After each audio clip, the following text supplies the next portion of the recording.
Hello and welcome back to the Football Forecast with me, Nubaid, Kweku and Steve are here with us. It is pressure cooker time. Relegation battle, the title is done. Top four is basically done. So it's all about the teams that are going down. So we're sorry to Everton, Leeds and Leicester. One of you is going down according to us today, right here. Let's start with Everton against Bournemouth. This is surely Bournemouth are at the beach. They are, absolutely. They're probably literally on the beach right now as well as we're talking. And they should be as well, because Gary O'Neill obviously done a wonderful job and got them where Everton probably feel that they should be at this stage of the season, safe. So, I mean, yeah, that's everything looks so much in Everton's favour right now, doesn't it? You know, obviously they've got a really favourable fixture against a team that they probably would have fancied the chances beating anyway. You know, even if it hadn't meant something for them. And of course, it's at home at Goodison. Like, obviously, last season as well, they kind of just about survived with a big result in the Frank Lampard last day of the season. I would not be surprised if Everton are the one. We won't get ahead of ourselves too quickly, but I spoiled it already there. I wouldn't be surprised if they're the ones who survive, because that game for them, it's just no Dominic Calvert-Lewin. That's a massive blow, isn't it? And no goals in general. Yeah, well, that DCL was a huge miss for him, and despite the fact that he's been in and out of the side, but if you listen to Sean Dyche in recent weeks, he's kind of got him to where he needs to be. Maybe not necessarily in terms of goal scoring, but in terms of what he brings to the rest of the team. But like Stephen talked about there, Everton are in a commander position. They're playing against a Bournemouth side whose results have tailed off towards the back end of this season, but rightly so. They've done their job, and it's quite interesting. We're looking at all these teams. We're looking at Leeds, we're looking at Leicester, we're looking at Everton. Stalwarts of the Premier League, really. I know Leeds came up a couple of seasons ago, but they're a Premier League team, and the fact that no newly promoted team is going down is interesting. It tells you where the Premier League is at, and if you might make the right appointments. If you look at these three sides in terms of Leeds, Leicester and Everton, they're three sides that have struggled with managerial appointments. I think out of all those three sides, though, Everton might have just got it right with Sean Dyche, and that's the reason why they're in the most commanding position going into the last game of the season, and the reason why, I know we're going to spoil it, why they're probably going to stay up. Well, that's it, guys. Click away now. I do have some alternatives here and a few stats that might sort of swing your mind elsewhere. They've only actually won one of their last 9 matches, and the last game at Goodison was 3-1 to Bournemouth. So there is things there where people might, there's always this feeling of teams are at the beach, but Bournemouth probably want to finish this season really well. They've had an outstanding season, and a lot of these players might be thinking, okay, now we've stayed in the Premier League. Next season, they may go and replace us, and we're going to have to show up even on the last day. And I feel there's a lot made of about teams that are sort of at the beach. I think actually most of the teams in the Premier League right now, there's a couple of teams that need to keep impressing. Bournemouth are one of them. Did very well against United. Actually, probably were unlucky because Kiefer Moore missed a big chance at the end. But if you look at Everton, though, in terms of their last 5 games, they've got the results that it needs to go and get. They went to King Power against Leicester in a 6-pointer and got a draw in that game. They beat Brighton in that impressive win, beating 5-1. Lost to City as expected and drew against Wolves last week. So they've done what they need to do to put themselves in a position where, going into the last game of the season against a Bournemouth side that haven't got much to play for, despite the fact you're trying to build them up, I think Everton can be pretty confident in where they're sitting right now. But having said that, though, Leicester, I mean, no one would be surprised if a scenario Everton drawing against Bournemouth, because they don't score many goals, and Bournemouth might not be pushing for the win too much. But if Everton draw, Leicester at home as well. They've got Leicester win. Goal difference is on their side, so that's a real threat for them. I watched the Leicester-Newcastle game, and it was an unpopular opinion, I think, but I felt Leicester could have gone for it a little bit more. Their strategy of winning it with that one chance was a pretty tight one, and now they've sort of given the baton to Everton and gone, well, if you win, we're basically done. But in terms of Leicester, they take on West Ham. West Ham have a cup final coming, and a massive cup final. There is no way any West Ham players going 110% in this game.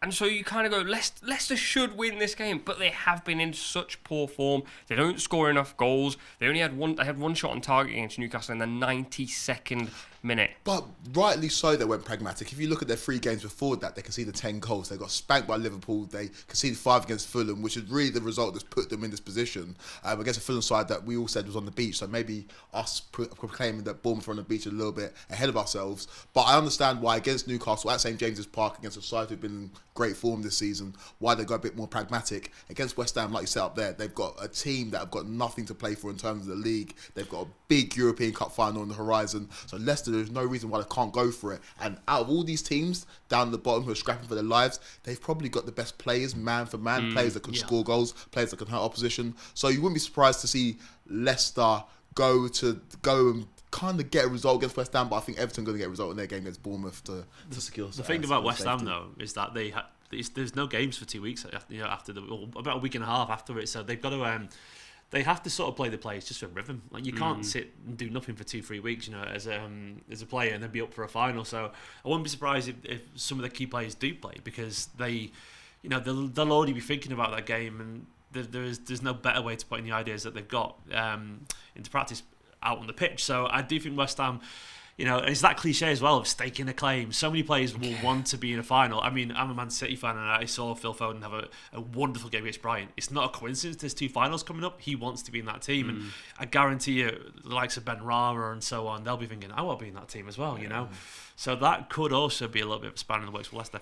As for Leicester as well, Maddison and Barnes were both substitutes against Newcastle. They obviously went very pragmatic, but they are their 2 top scorers. Maddison, 10 goals, 9 assists. Those are stats of a player in the top 4, to be honest.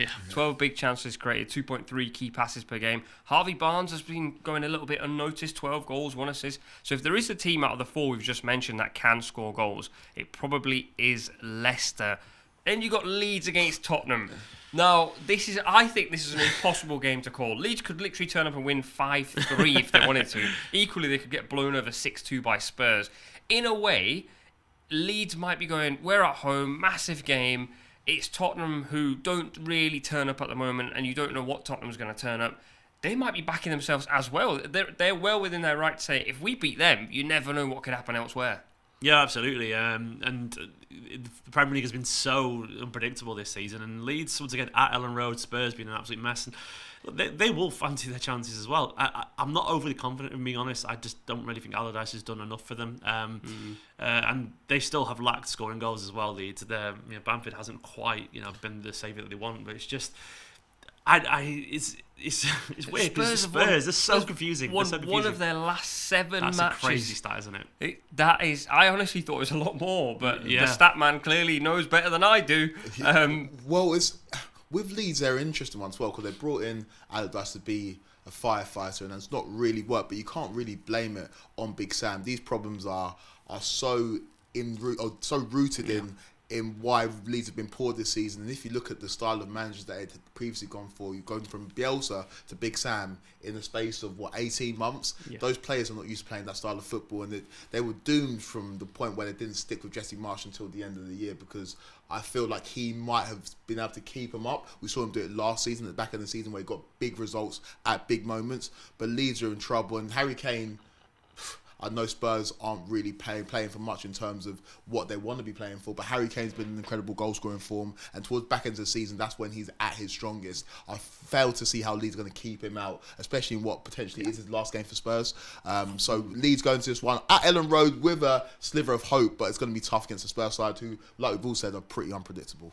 I think one thing, tactically speaking, for Leeds is they seem to lack creativity. Even under Big Sam, it feels like they're trying to score goals by just random moments, essentially. And they do have a few options who could play at number 10. You've got Brendan Aronson, although he's only got 1 goal, 3 assists this season.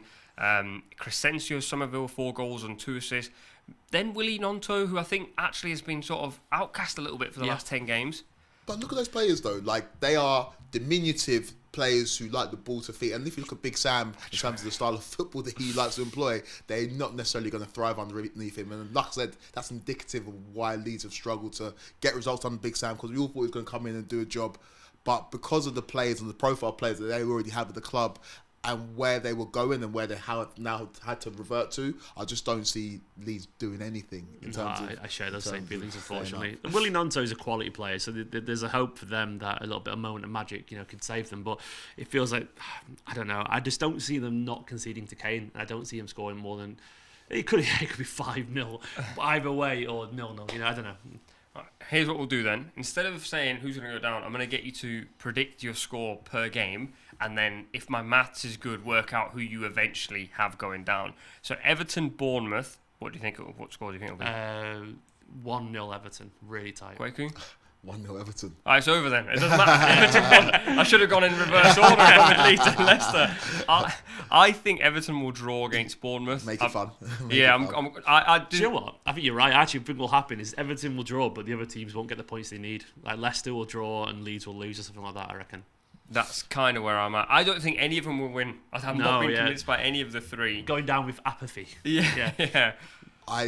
I think Everton will win, and I think the other two games may be draws, but it's just not going to be enough. You'd be devastated if you were Leicester and Leeds and you managed to get wins against West Ham and Spurs and Everton went and beat Bournemouth and you still went down. Let us know in the comments who you think is going down, and if you just carried on watching after 3 minutes after the boys said Everton are staying up, then thank you for that anyway.